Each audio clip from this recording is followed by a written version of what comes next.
Hey everyone, Dan here, and this is my video for this FRAM engine air filter.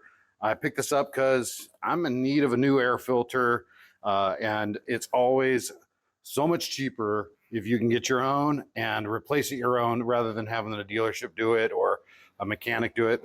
You pay extra labor fees and such. This is a well-known name, and so that's why I chose it. I had a previous air filter in here, and just wanted to show you kind of for this system on this car. This is a Subaru Outback. This was pretty easy to, it's a pretty simple filter. It looks straightforward. It looks like it's going to fit the car.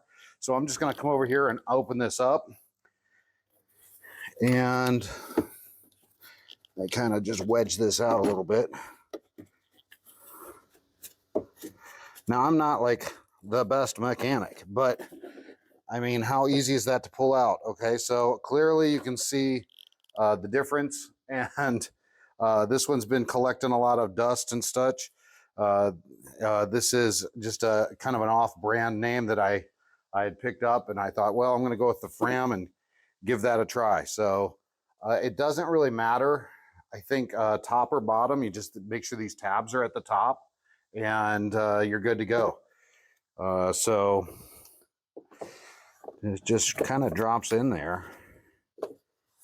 And like I said, this is amateur hour here, so I'm learning how to do it.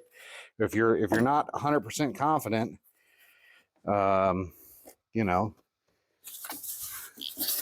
try to figure it out. There is some there's kind of a spot down here at the bottom where this kind of seats into, and that might give you some trouble.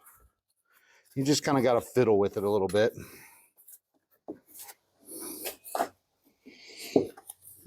Yep.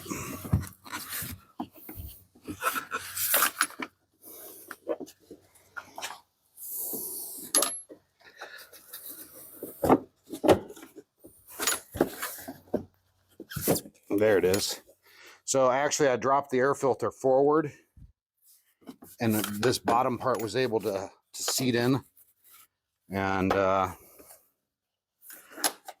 that's it. Looks pretty good. Just double checking, making sure there's nothing out of alignment or anything like that. But yeah, that's it. Super simple to put in. And I hope this video review helps you in your decision to picking up one of these. Thanks so much for watching.